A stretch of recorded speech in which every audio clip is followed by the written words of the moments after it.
they're doing. I know each day has its operational challenges to ensure we're still caring and treating our patients. So I just wanted to call that out. And also by way of saying that we are, as a senior team, cited on that, and I've had some further conversations this morning to see how we can relieve some of that pressure and support everybody across the trust.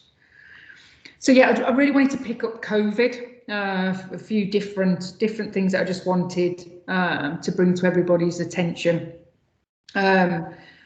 Obviously, people are aware of the new variant. So COVID feels like it's because of the new variant and because of the community prevalence that we're seeing, a lot more focus, both regionally and nationally, and of course across the system, and rightly so. But just a few things to call out again from a community prevalence. I think the last time we spoke, we'd started to see a positive dip really in community prevalence across Telford and Shropshire. Unfortunately, that's gone back up. And again, certainly as of Friday, Telford was showing again as the highest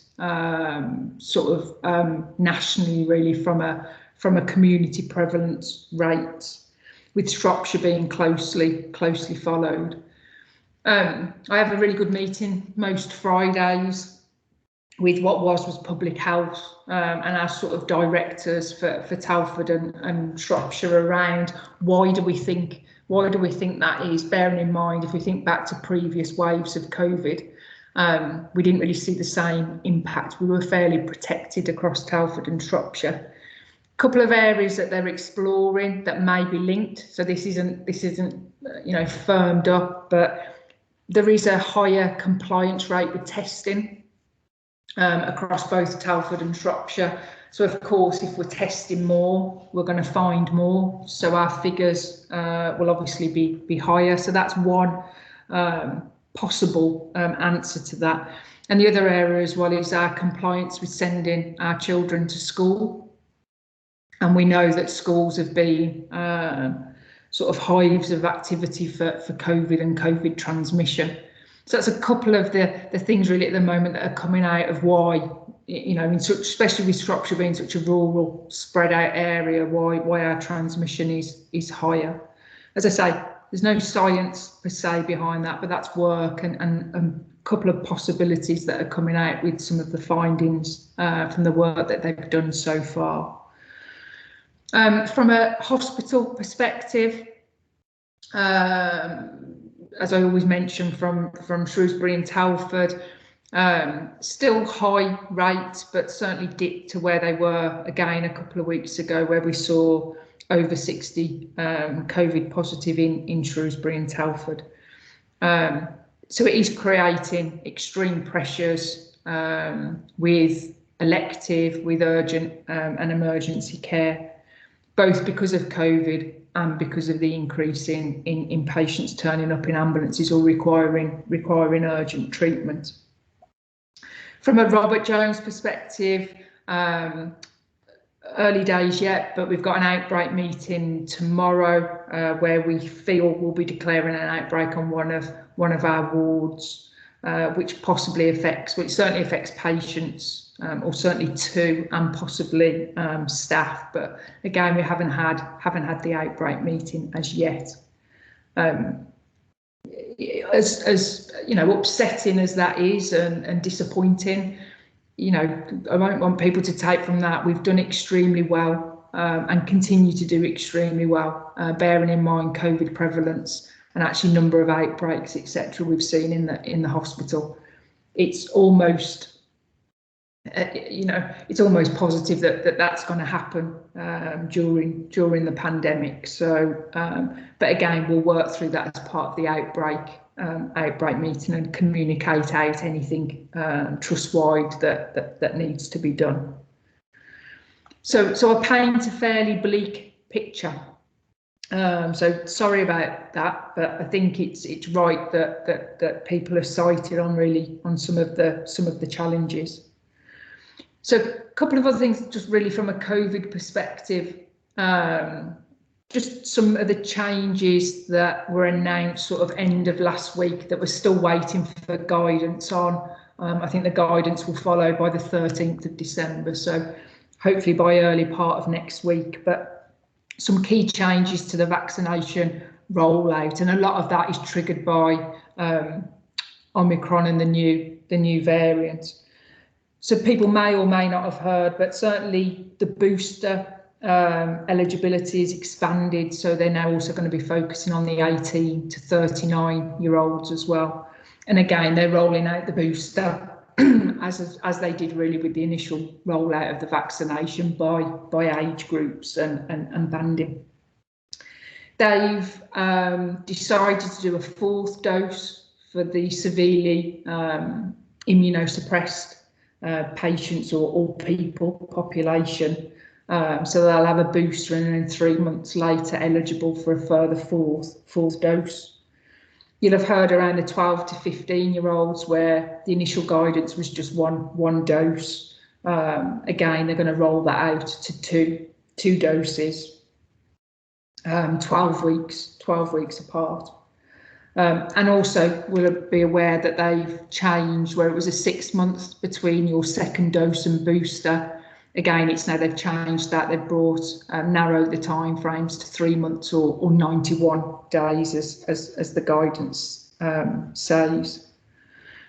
So again, if I go to the beginning of what I started with around pressures across the NHS at the moment, with both urgent care, elective recovery.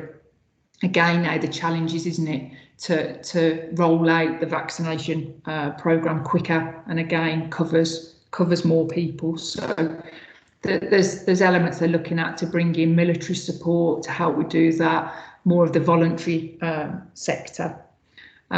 So yeah, another really important element that the NHS needs to focus on. So that's just an update in relation to vaccination. What that means for our hub, etc., all that will follow after once the guidance comes out. So if there's any changes to our hub or ways of working, etc., there, obviously that will be communicated out. But the hub continues to do a great job. And as always, my plea, please, if you haven't already and you're now eligible for your booster, that may be brought forward slightly now once that guidance changes. But as soon as you can, our best defence, isn't it, is the vaccination. So please do get that. Still on COVID, but in relation to the infection prevention and control guidance, still being worked through, but a couple of points just to pick up. So I think we mentioned before, but there won't be any changes to mask wearing. And as we now know, it's back in supermarkets, shops, etc. But certainly hospitals, there'll be no changes to mask wearing. We anticipate that won't be reviewed possibly until March of next year. We're currently updating screening questions as part of the front desk. Again, the team there do a fantastic job in protecting both our patients and us. But again, you may have heard the symptoms are slightly different for the new variant, actually slightly milder, but more cold-like headaches, sore throat. So again, we're just going to make sure that our screening is as up to date as possible. Not decided as yet, but there is work looking at, certainly from our radiology and outpatients department, with mitigations in place. Could we maybe look to distancing of 1 metre instead of the 2 metres that's currently in? And again, it's very difficult at the moment with the increased prevalence, the new variant, what to do and when to do it. So they're certainly working through that. But again, it will be done as safely as possible. There'll be no reduction in physical distancing within staff areas. So whether that be offices, break rooms, etc., the 2 metre distance will remain there. That's mainly triggered from both our findings from outbreaks, but also across other NHS providers. A lot of outbreaks that were declared were potentially the root cause came from staff mixing in close proximity during break times. There's a piece of work Sarah's doing with the system sort of chief nurses and IPC leads around the pathways. The new guidance has changed from the 3 sort of green, amber, red to a respiratory and non-respiratory pathway. So that's still being worked through at the moment. And then the other area is visiting. So patient visiting, again, we have had visiting. We only had a short space of time where we restricted it. We still have visiting in place, but it's planned, it's booked. What we will look to doing is just reviewing that process. Is it working? Is it fit for purpose? Could we do anything differently, i.e. lateral flow that some trusts have gone to using? So that's currently being reviewed, but again, unlikely that we'll make any changes this side of Christmas. But again, Sarah and the team will make sure any changes are communicated out. Still on COVID, testing. Just really interesting how it's great that we're using lateral flow, and we should be using lateral flow. It's a must defence for us as NHS staff, but it should only really be used in asymptomatic. So as part of your twice a week test, just to make sure before you come to work, etc. As we rolled out at the very beginning, we've started to use lateral flow even when we've got symptoms. And I don't think it's just here, just some conversations I've had with other trusts. There's quite an over-reliance on lateral flow. So I suppose just to be clear, and again, we'll get some comms out. But I think in relation to anybody that has any symptoms, even if it's cold-like symptoms, it needs to be PCR. So you need to be booking in to get that PCR test. I only talked to a member of staff when I was out and about yesterday on one of the wards who said, oh, I've had a bit of a cough, but it's fine because my lateral flow is saying I'm negative. You know, we should really be using PCR if we've got any symptoms, even if we think it's a cold. We should be just double checking and not coming into work. Get your PCR and just have that peace of mind once you get that negative result.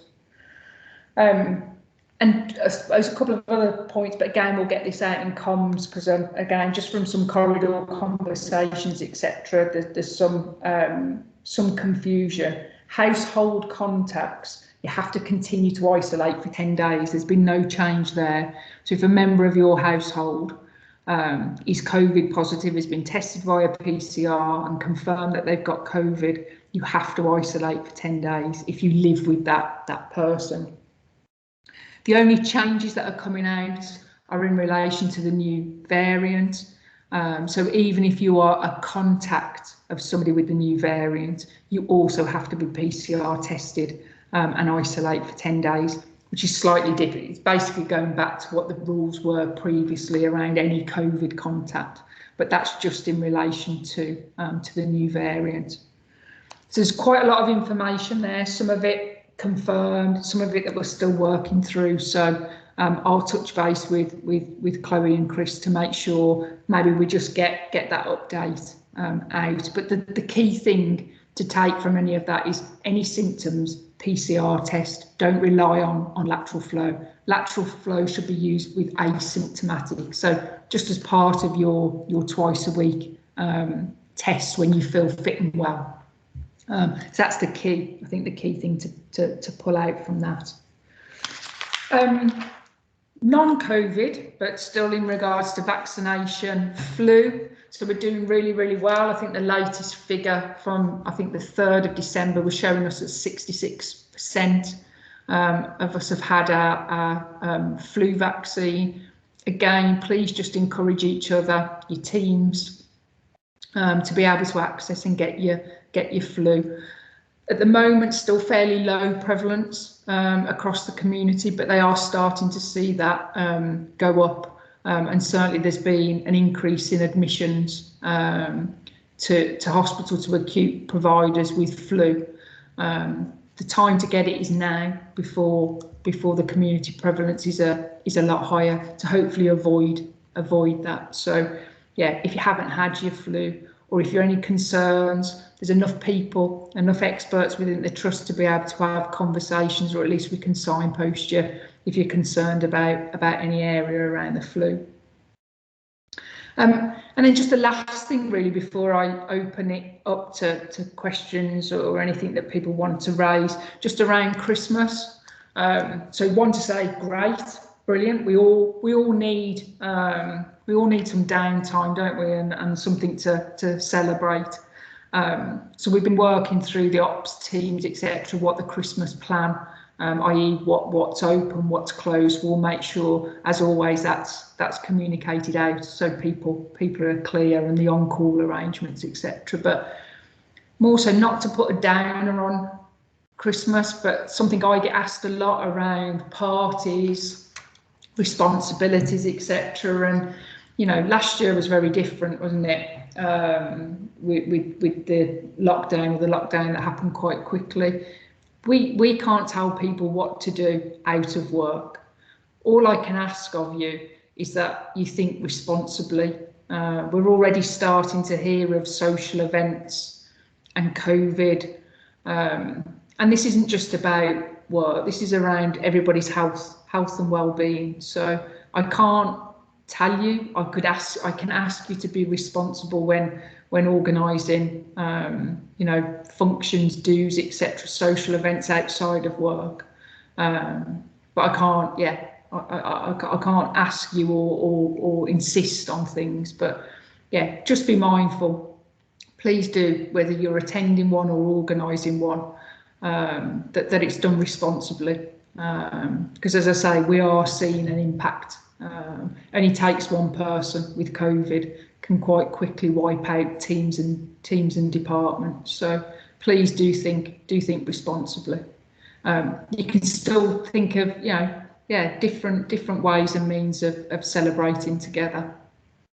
In relation to on-site, I think Chris and Chloe sent out last week. Again, we've asked for no mass gatherings and functions within the hospital, and sent out some hints and tips around different ways you can celebrate. We don't want to sound like we're being Scrooges, continue what you can't do. There was also some things that you can do. So yeah, if you haven't, please just familiarise yourself with what was sent out last week.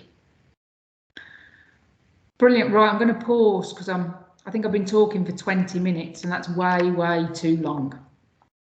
Chris, anything coming up? Just a couple of things, Stephen. Yes, suffer breathing. You've given us a lot there, so thank you for that. A couple of questions. Well, we've got one question and I suppose one follow-up from Becky as well from what you said about booster vaccines. We'll start with the question, which is from Liz Edwards in the library team, and you were talking about isolating earlier. She says, in terms of isolating, if you have had contact with someone who has Omicron or has had the Omicron variant, are you notified if your contact has it? I'm not sure if that's Liz. If you're happy to come on, could you maybe just expand on that? I'm not entirely clear on that. Yeah, it's just how do you know if they've got Omicron or Delta? Are you told, or do you just assume if somebody's tested positive? I don't think they'd tell you per se, Liz, but they'd tell you need to isolate. Okay, that's fine. So therefore, I would take from that they have the variant. Because what was public health, they're very close to this. So when I met in my meeting with them on Friday, they are man-marking people there are people in Shropshire with the variant, and they man-mark them and ensure any contacts, etc. So I don't think you'd be told, but you'd be contacted to tell you to self-isolate. Okay, thank you. No problem. Thank you, Liz. And then Stacey, you were talking just now about also about the changes to boosters coming in and access to vaccine. Becky's just put a sort of update on where we are right now as opposed to where we might be in 2 or 3 weeks' time. So, Becky, I don't know if you want to come on camera and just say that, or I can read out what you've written if you prefer. Yeah, just to reiterate, everything that Stacey said is correct, but it's not obviously in place at the moment. Nationally, they're still waiting for the paperwork, but they do think that this will be completed by Friday. So as soon as we can do the eligibility of 91 days rather than 182, then obviously we will do, but at the moment we can't. And we're having lots of people turn up expecting to be obviously vaccinated with a booster, but at the moment we can't. Yeah, thanks, Becky. Yeah, it's whether you get the comms out, isn't it? It's always one of them things because it's out in the media. It's hard, isn't it? It's right to touch on it, but yeah, you're absolutely right. Until the paperwork and the booking processes, etc., are amended, that's key first. So, thank you. And then one other thing that's come up in the chat so far, Stacey, you talked about Christmas. Olivia Evans obviously is ready to celebrate. She's asking, are we allowed to wear our Christmas jumpers to work on Friday? I can see Victoria Sugden's actually followed that up with posting that we are fundraising as part of Christmas Jumper Day on Friday. So yeah, absolutely. A Christmas jumper's absolutely fine. Not being a Scrooge, all I always say, bare below the elbow in clinical areas, etc., which is difficult in a jumper. So yeah, as long as, of course, we can wear Christmas jumpers. It's just if we're in clinical areas, obviously that's different. Our normal IPC guidance obviously still remains. But yeah, thanks both. I haven't got one. I may have to go and quickly buy one. Stacey, it's got to be done. You're not allowed in on Friday without a Christmas jumper. And we do say to clinical staff as well, Christmas socks, that kind of thing. That if you don't think a jumper's suitable, there's other ways you can take part if you want to, aren't there? So yeah, thanks, Chris. Oh, and Stephanie Faulkner in the chat says she doesn't have one that fits anymore, sadly. Stephanie, I know how you feel. I've got to go and buy a new one as well, because yeah, that's what happens when you eat too many mince pies before we even get to Christmas. So. Yeah. Stacey, that's covered all the questions that have come up just now, but I don't know if we can encourage anyone else to put their hands up. I think you're happy to talk about anything and everything, aren't you?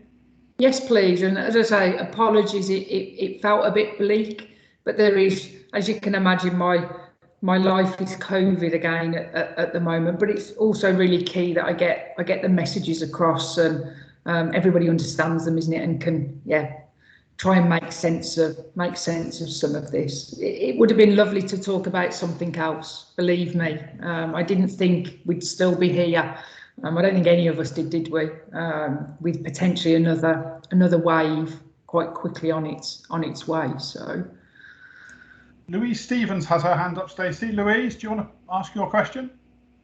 Yeah, it was more about the prevalence of back-to-back meetings, because it's easy to make meetings these days, isn't it? And I'm just wondering whether the trust has ever considered protecting an hour in the day or an hour and a half in the day when nobody has meetings, so you can either catch up in the work or have your lunch, or something that will be a little bit more structured so everybody was in the same boat. I know some businesses do that, and I was wondering whether that's something the trust has ever considered.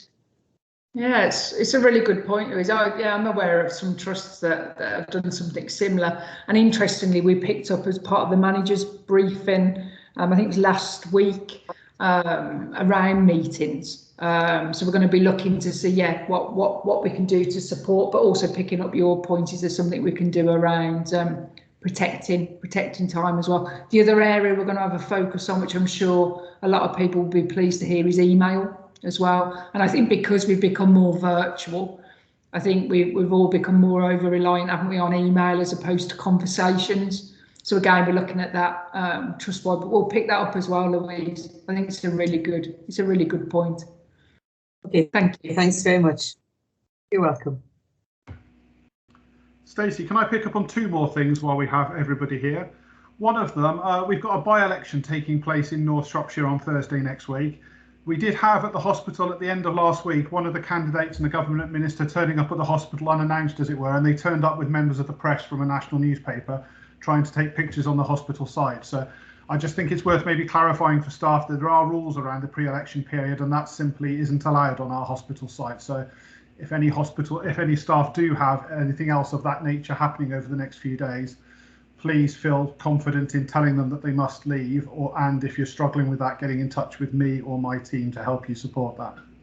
Yeah, good point, Chris. Absolutely. And yeah, if you're struggling or you want some support, please do shout up. We can support you in politely asking them to leave, or certainly not to be taking video or photo footage whilst they're on the trust. And certainly not with staff in it. We're not used to being in a by-election, I suppose. It's a bit unusual. It's a bit different to a different normal election, and there's a lot more scrutiny on it. So there is that risk it could happen again over the next week. So I just wanted to flag that. And then the other thing I wanted to ask you about, Stacey, would you give us an update on the Veterans Centre? When I was at the hospital this week, I noticed again how quickly it's coming up, and starting to look an impressive building out there, isn't it? Yeah, definitely. Thanks, Chris. Nice to focus on some of the good stuff as well. Yeah, progressing really well. I have to say we're very lucky in where we've heard around construction, etc., and whether that be Brexit, materials, etc., or lorries.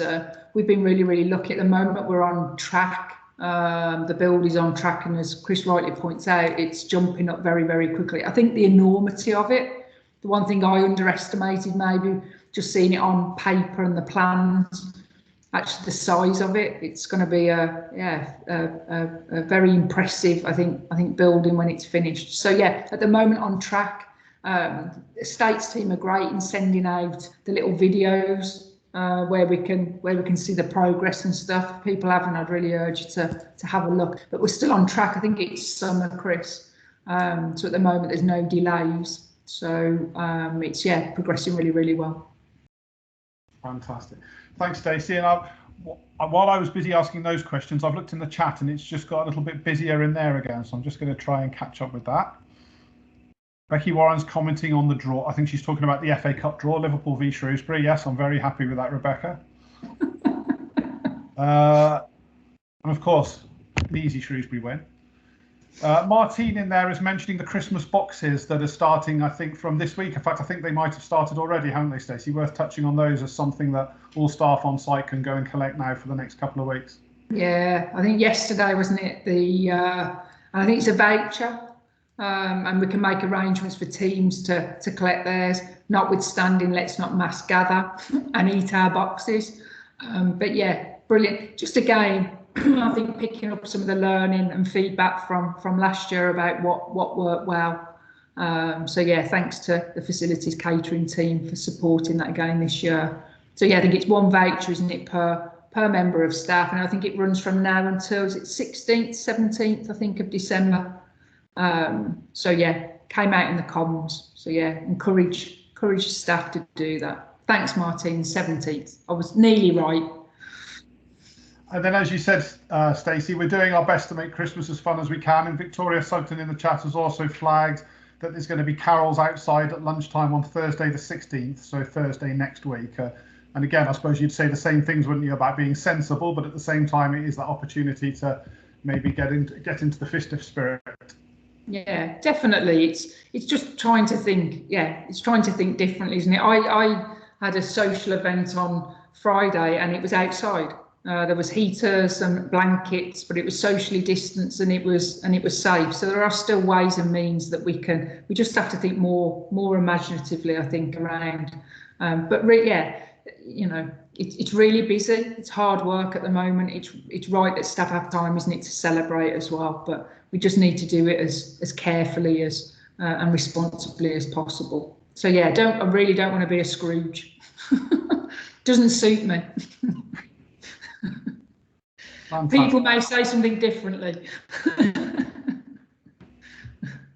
Right, we're up to date, Stacey. We're through all the questions, so I don't know if there's anything else you want to cover before we finish. No, just to tell people, really, as I look out my window and see the rain starting to come down extremely heavily. So yeah, people just take care. As we know, there's another storm forecast, isn't there? Today we've started to go through the alphabet again. I think we're on B, aren't we, today? So yeah, so people stay safe, and again, huge thank you to everything everybody's doing. I know it's difficult at the moment, and we're being quite reactive at times, and but as I say, we need to stay safe, care for our patients, and look after each other. So thank you.